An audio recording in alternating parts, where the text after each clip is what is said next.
જય શ્રી કૃષ્ણ બધાને ને જય માતાજી। તો આજે આપણે બનાવીશું મગનું શાક।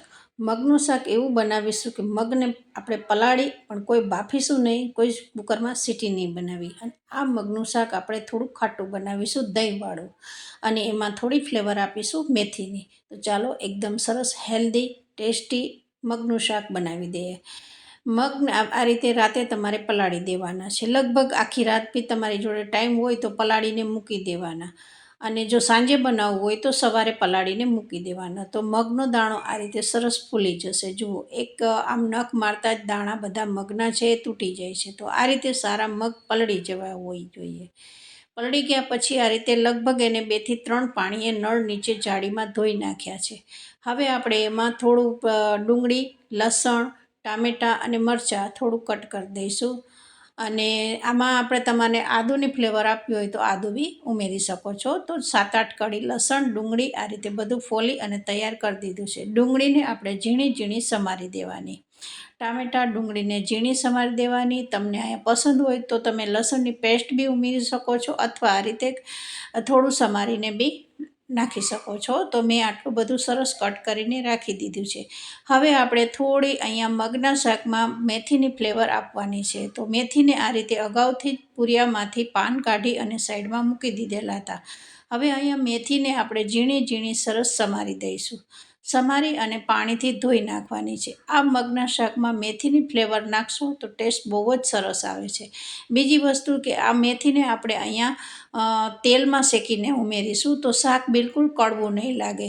શાક તમે તેલમાં જ્યારે ગ્રેવી બનાવો ને મગની, ત્યારે જ તમારે તેલમાં મેથીને શેકીને બનાવવાની, તો એનો સ્વાદ શાકનો બહુ જ સરસ આવે છે। સરસ મગ નીતરી ગયા છે, પછી એક પ્લેટમાં આપણે કાઢી દીધા છે।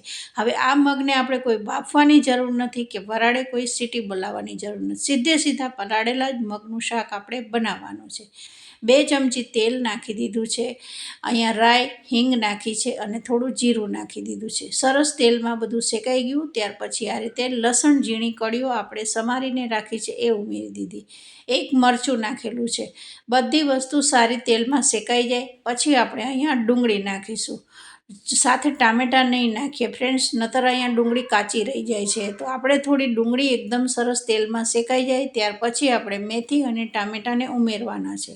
આ રીતે જરૂરથી ચોક્કસ શાક બનાવજો તો તમારા શાકનો સ્વાદ એકદમ સરસ આવે છે।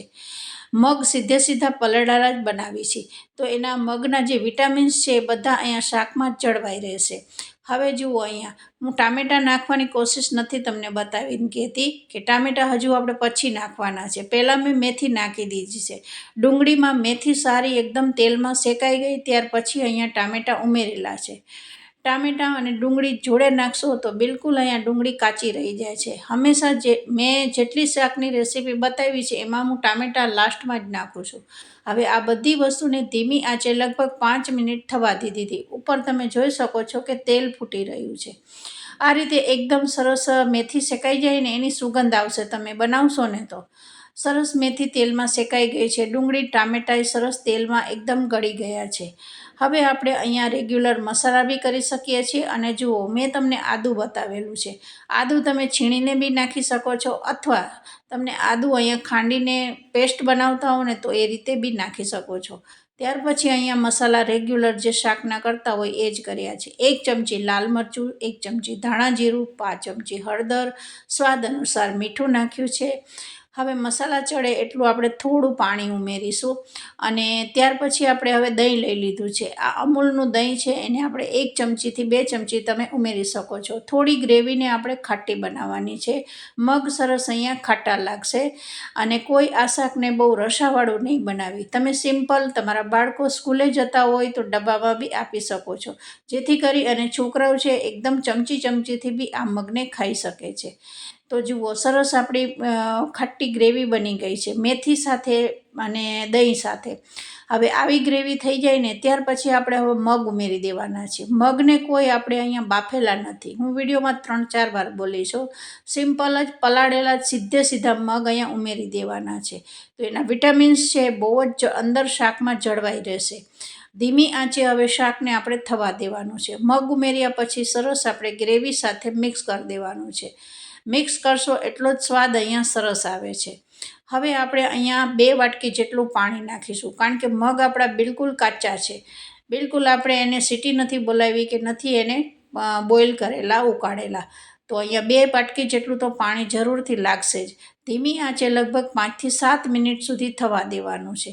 હવે જુઓ, તમારે અહીંયા વધારે પડતું રસાવાળું શાક કરવું હોય તો તમે અહીંયા વધારે પાણી ઉમેરી શકો છો. હવે જુઓ, અહીંયા ગેસની ફ્લેમ હું તમને બતાવી રહ્યો છું કે કેટલી ધીમી છે મારી. બસ આ જ રીતે તમારે બી આવું શાક બનાવવાનું છે. ગેસની ફ્લેમ એકદમ મીડિયમ, હાવ સ્લો રાખવાની છે. તો ધીમી આંચે જ આપણું શાક સરસ 6 થી 7 મિનિટમાં તૈયાર થઈ ગયું છે. થોડો અહીંયા રસો તમને દેખાય છે, પણ એ રસો છે એ જેમ ઠંડુ થશે એમ એકદમ થિકનેસ એની આવી જશે. તો આવું સરસ શાક આપણું તૈયાર થઈ ગયું છે. વિડીયો સારો લાગે તો એક લાઈક કરજો. વધારે વિડીયો પસંદ આવે તો વિધિ કિચનને સબસ્ક્રાઈબ કરી દેજો. આવા જ નવા તમને રેસીપી જોવા અને શીખવા મળશે. હવે ધાણા વગર તો આપણું શાક બિલકુલ અધૂરું છે. તો લાસ્ટમાં આ રીતે ધાણા ઉમેરી દીધા છે, અને ઠંડુ થયા પછીનો બી વિડીયો મેં તમને બતાવેલો છે. જુઓ, એકદમ એની થિકનેસ જોઈ શકો છો. જે તમને પહેલાં આગળ શૂટ કર્યું હતું એમાં થોડો રસો દેખાઈ રહ્યો હતો. જેમ શાક પડ્યું રહે છે એમ એની થિકનેસ એકદમ સરસ આવી જાય છે. તો બાળકોને બી તમે આ લોકો લંચ બોક્સમાં આપી શકો છો. તો આજનું આપણી રેસીપી સારી તૈયાર થઈ ગઈ છે. આ રીતે તમે બી જરૂરથી બનાવજો. રેગ્યુલર મગ બનાવતા હો એનાથી થોડું અલગ છે, અને આપણે મેથીની ફ્લેવર આપી છે. થોડું 2 ચમચી અહીંયા દહીં નાખ્યું છે. દહીં નાખવાથી ટેસ્ટ બહુ જ સરસ આવે છે. જરૂરથી એકવાર ટ્રાય કર.